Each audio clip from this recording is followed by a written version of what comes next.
지난주 설교를 한 후에 몇몇 분들에게 이런 질문을 받았습니다. 뭐 그럼 아무것도 하지 말라는 거냐? 그렇죠. 아무것도 하지 말라고 제가 지난주에 했으니까.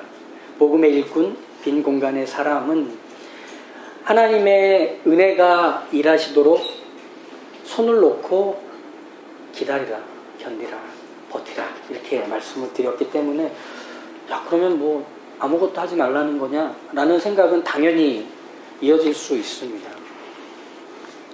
왜냐하면 우리는 하나님이 주신 은혜가 일한다는 걸 손 놓고 봐야 한다는 사실이 낯설어서 그래요. 그런 게 낯설어서. 손 놓고 버티는 건 아무 일도 안 하고 달란트를 땅에 묻어놓은, 그랬다가 주인이 왔을 때 혼난 악하고 게으른 종의 이미지가 우리한테 있기 때문에 그렇습니다.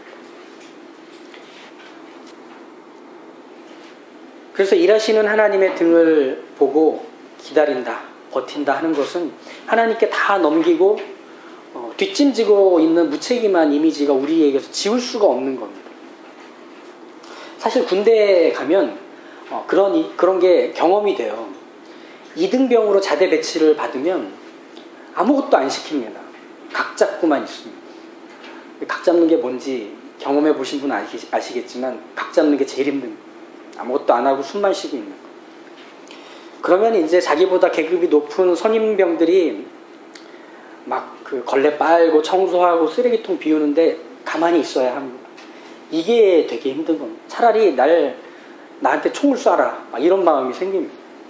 뭘 해야 되는 거죠. 가만히 있는 게 지옥인 겁니다. 그래서 하나님이 일하시는 등을 보고 손 놓고 기다린다는 걸 우리가 견디기가 너무 힘든 겁니다. 우리도 뭐라도 해야 되는 거예요. 등이라도 밀어드려야 되는 거예요. 시원하시죠? 그러니까 가만히 있는 게 너무 견딜 수가 없는 거죠.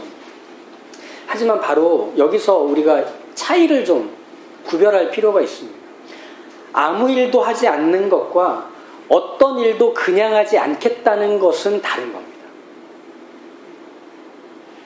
아무 일도 하지 않는 것과 어떤 일도 그냥 하지 않겠다는 것 사이에는 차이가 있다는 말입니다. 하나님의 은혜가 일하는 자리에서 가만히 있는다는 건 아무 일도 하지 않는 게 아닙니다. 그건 어떤 일도 이 은혜가 일하는데 방해되지 않도록 한다는 뜻입니다. 사실은 그게 더 힘든 일입니다. 그게 더 벅찬 겁니다. 연기자들이 가장 힘들어 하기 때문에 가장 많이 연습하는 게 뭔지 아세요? 발성, 발음, 뭐 표정, 뭐 눈물, 막 이런 거 있잖아요. 감정 연기. 이런 것들은 사실 연기자라면 기본적으로 하는 겁니다. 그런데 시간이 지날수록 연기를 못하는 사람과 잘하는 사람의 차이를 계속 만들어가는 그 작은 훈련은 뭐냐면 손철입니다.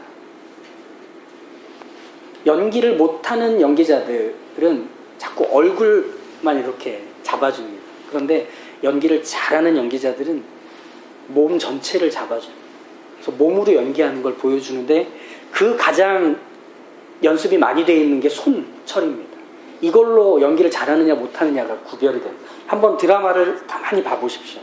표정 연기, 눈물 연기, 뭐 감정 연기 이런 건 정해진 대사와 분위기를 직접적으로 전달하는 연기이기 때문에 오히려 연출하기가 쉽습니다. 수월합니다. 연기자에게는. 근데 손은 애매해요. 손은 뭘 하던 하지 않던 손을 가지고 이 연기에 기여를 해주고 있어야 하기 때문에 그렇습니다. 그렇지 않으면 부자연스러운 손모양 때문에 연기하는 그 사람에게 몰입하지도 못합니다. 보는 사람으로 하여금 부자연스럽게 느끼게 합니다. 촌스럽게 여기게 합니다. 손이 대사를 전달하지 않거든요. 설득력과 현실성을 부여해주는 게 손이 하는 일은 아니거든요.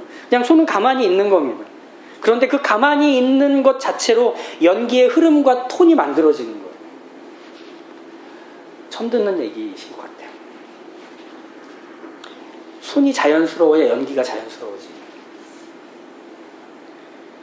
우리가 어떤 일도 그냥 하지 않겠다는 건 말하자면 이런 겁니다. 하나님의 은혜가 일을 할 때 어울리겠다는 겁니다.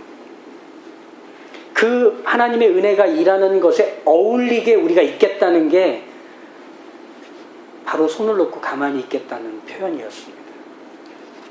사도 바울은 아무 일도 하지 않는 사람이 아니었어요. 아니, 그 사람은 너무 많은 일을 하던 사람이었습니다. 그의 사역의 그 역동적이고 강렬한 그것으로 그의 거듭난 이후에 모든 삶은 가득 채워졌습니다. 조금 더 이렇게 설명해 드리면 좋을 것 같아요. 우리는 정해진 일, 그 시간에는 그 일을 하도록 일상이 꾸려져 있잖아요. 그러면 그 일을 반복하면서 안정감을 갖습니다. 근데 바울은 그런 안정감이 없었다는 거예요.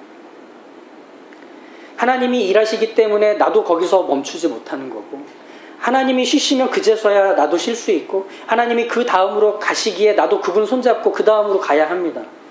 그런 하루하루인 겁니다. 한 번도 반복되는 하루가 없다는 겁니다.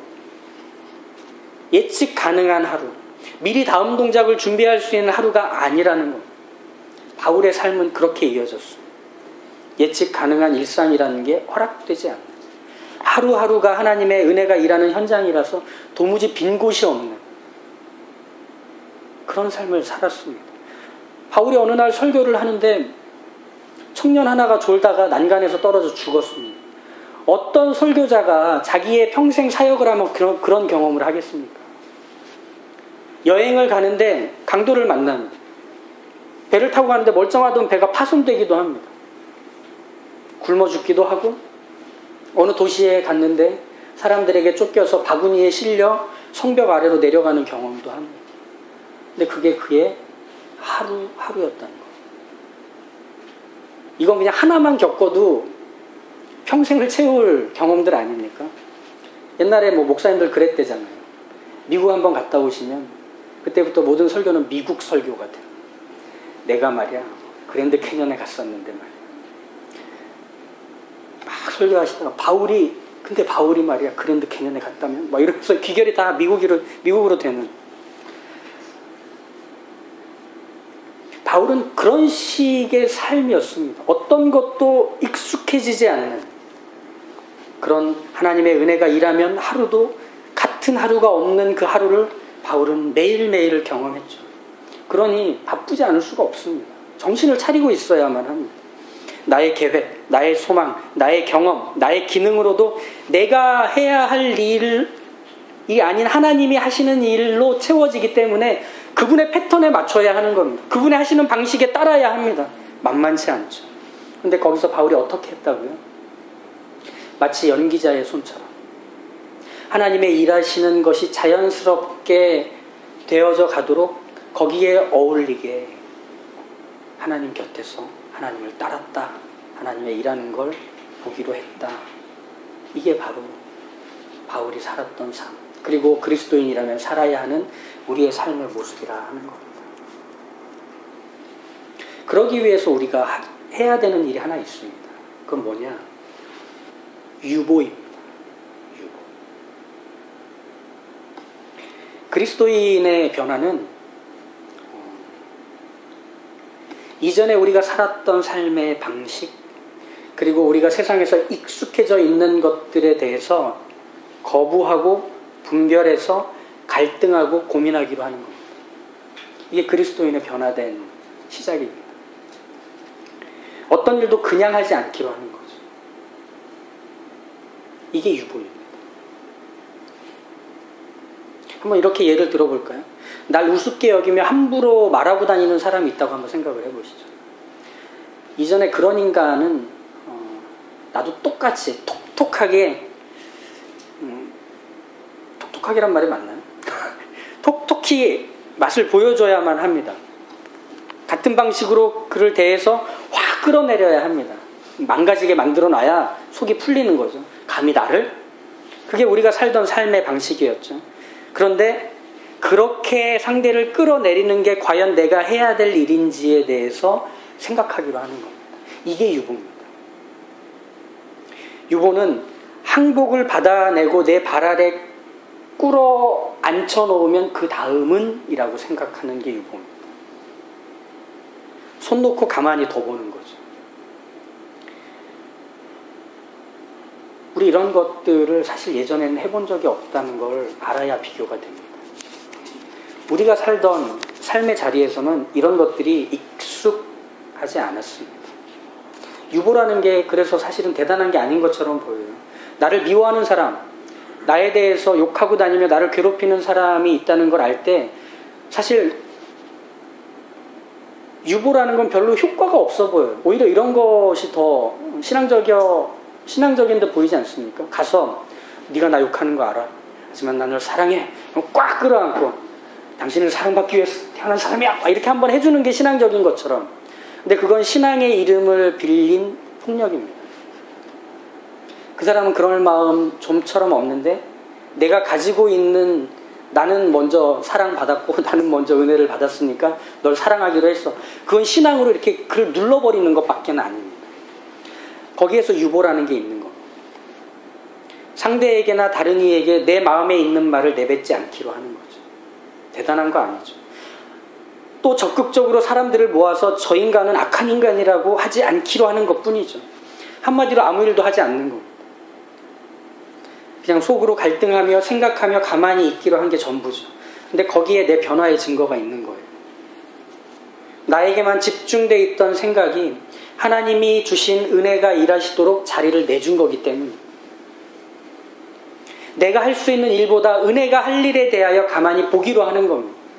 주권을 넘겨버리는 겁니다. 주도권. 바로 이게 우리에게서 일어난 놀라운 변화예요. 내드리는 것. 내드리는 것. 예전에 우리가 다 알아서 했습니다. 그런데 이런 변화가 사실 잘 티가 안 나다 보니까 우리 안에서 이런 미혹이 있습니다. 야, 그거 다 별거 아니야. 사람 사는 거 다 그래. 네가 그렇게 조금 마음을 먹었다고 뭐가 달라지겠어? 세상이 바뀌겠어? 사람이 바뀌겠어? 아니야. 아닙니다. 이거 놀라운 변화입니다. 왜? 우리는 원래 어떤 사람들이었냐면 불순종을 하지 않을 고민을 해본 적이 없는 사람입니다. 하나님께 그걸 내어드려서 하나님이 하시도록 맡겨드려 본 적이 없는 사람입니다. 우리가 해야 될 일을 은혜가 일하도록 자리를 내주고서 가만히 있기로 한다. 이건 우리가 믿기 전에 해봤던 적이 없는 삶의 태도입니다. 생활 방식 아닙니다. 우린 그렇게 살지 않았습니다.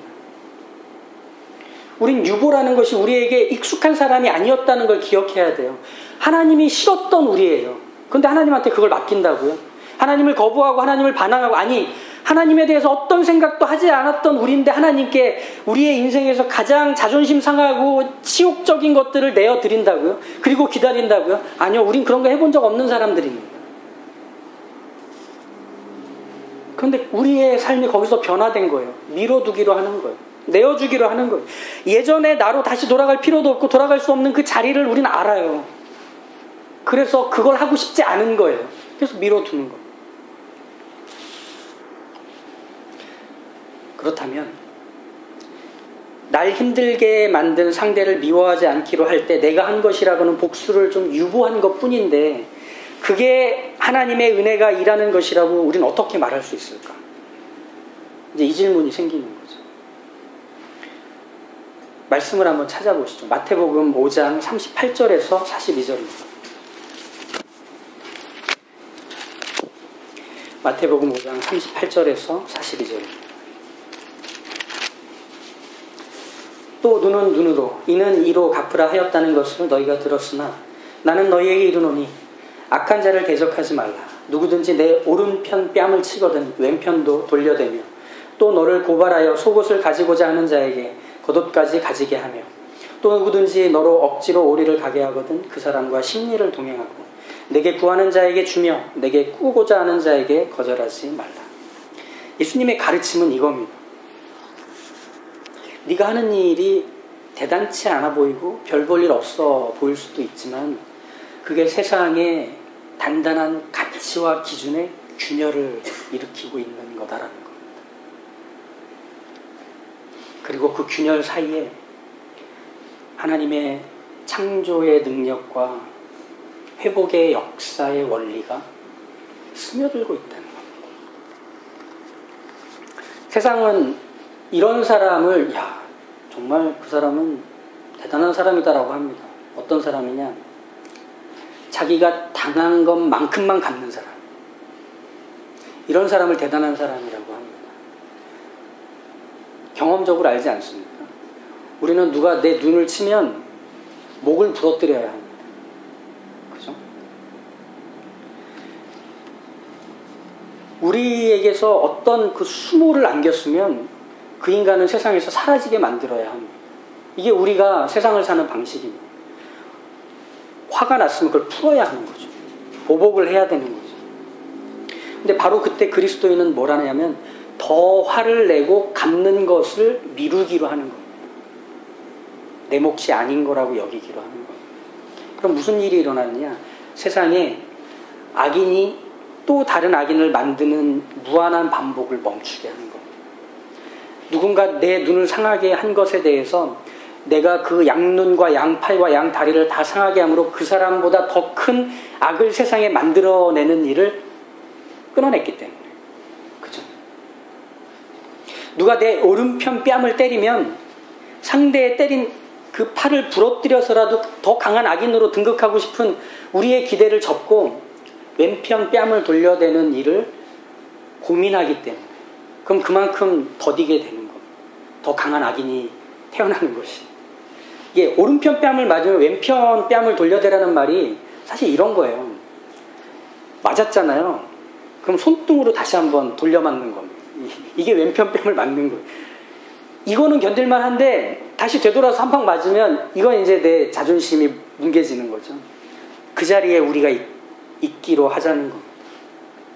말도 안 되는 누명과 고소를 통해서 나의 수치를 들추려는 모든 시도를 경험하면 사람은 욕하면서 담습니다. 그래서 나보다 약하고 부족한 그 사람들에게 내가 당한 것처럼 그 사람의 속옷도 뺏어서 수치를 안겨서 내 수치를 이렇게 덮으려고 하는 시도들이 세상이 돌아가는 방식입니다. 근데 거기서 겉옷까지 줘버립니다. 아, 필요하구나. 가져가. 팬티만 필요한 거 아닐 거야. 내 위에서 나를 찍어 누르기 위한 과시로 나에게 짐을 더 지우고 오리를 가자고 하는 사람에게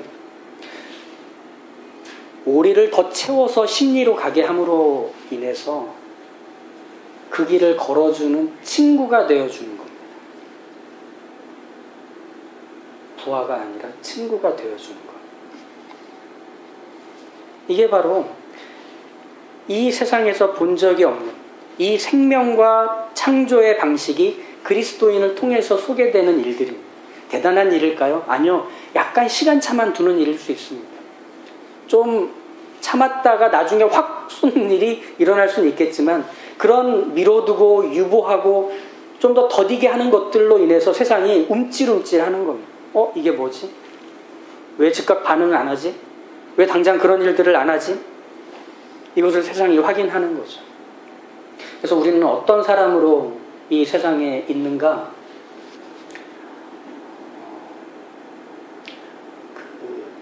찰스 디킨스가 쓴 크리스마스 캐럴이라는 책 다 아시죠? 스크루지가 주인공이죠. 이 스크루지가 플레임이 뭔지 아세요? 스크루지의 플레임이 에베네셀 스크루지입니다. 스크루지의 플레임이 에베네셀 스크루지입니다. 잘 아는 대로 스크루지는 크리스마스 전날 친구 유령과 3명의 유령이 차례로 방문하게 돼서 그날 밤에 자기의 과거와 현재와 미래를 보며 변화되는 사람이 바뀌는 그 내용이죠.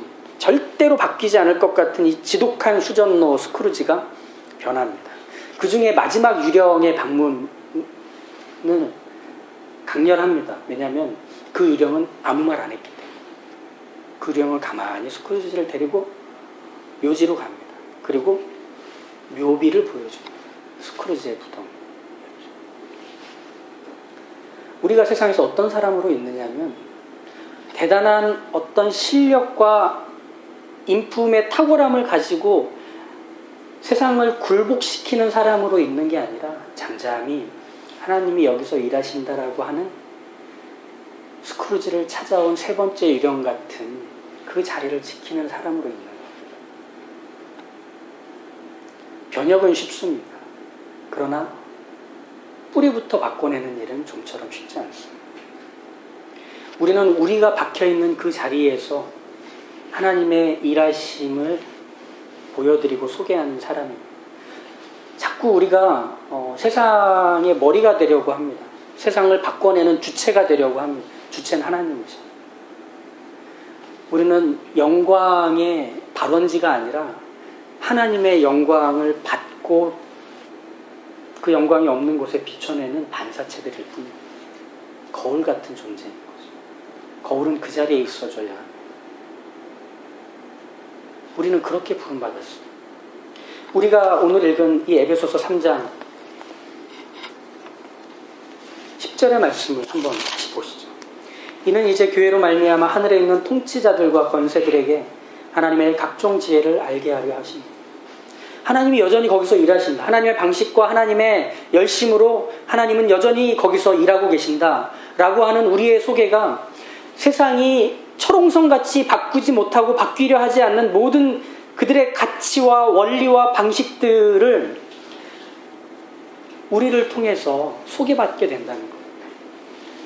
높은 자리에서 탁월하게 하는 사람도 있겠지만 평범하게 잘 눈에 띄지 않는 방식으로 사는 사람도 하나님의 일하심을 드러낼 수 있다면 거기서도 하나님의 각종 지혜가 나타나는 겁니다. 우리는 한 사람 한 사람의 그 인생이 곧 하나님의 지혜의 각종 다양한 모습이 된다 하는 겁니다. 그 자부심을 가져야 한다는 거죠. 우리의 방향은 이미 정해져 있습니다.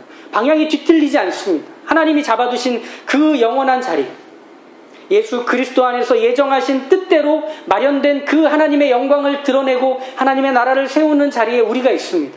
우리는 그렇게 삽니다. 바로 그 자리에서 우리가 무슨 일을 할까요? 하나님의 일하심을 드러내는 존재로 있을 뿐입니다. 여기서 하나님의 일을 마치고 이제 지경을 넓히도록 하자. 이 내 나라의 경계석을 더 넓히겠다. 그래서 욕망과 괴롭힘과 이기심으로 가득 차 있는 세상 복판으로 들어가서 그곳에 하나님의 일하심을 증거할 때 거기가 하나님의 나라라고 박아놓을 수 있는 에베네셀, 그 지계석, 경계석이 내가 되는 것. 우리는 그 일에 부름받았습니다. 그 하나님이 일하시도록 두는 겁니다. 사람들이 얘기할 거예요. 야, 그게 뭐 대단한 일이야? 그게 뭐 특별한 일이야? 너무 그런 거에 이렇게 당황하지 마십시오. 우린 방향이 이미 정해졌습니다. 담대함과 확신을 가지십시오. 12절의 말씀과 같이 우리가 그 안에서 그를 믿음으로 말미암아 담대함과 확신을 가지고 하나님께 나아감을 얻느니라. 하나님께 나아가는 방향이 정해져 있는 사람이기에 쫄지 마시라는 거예요. 뒤쳐져도 됩니다. 더디게 가도 됩니다. 우린 방향이 정해진 그 레일 위에 올려져 있는 기차와 같으니 가고 있습니다. 잘못 가지 않습니다. 때로는 달려갈 수도 있고 때로는 잠깐 쉬었다 갈 수도 있지만 그 방향은 바뀌지 않습니다. 그러니 담대함과 확신을 가지고 우리에게 주어진 2019년 하나님의 일하심을 증거하는 지계석인 에베네셀로 우리가 존재한다는 걸 기억하시고 그것에 미혹되지 마십시오. 너 아무것도 안 하잖아. 아니요, 우리 많은 일 합니다. 하나님께 내어드리는 일을 하기 때문에. 비 오는 어느 날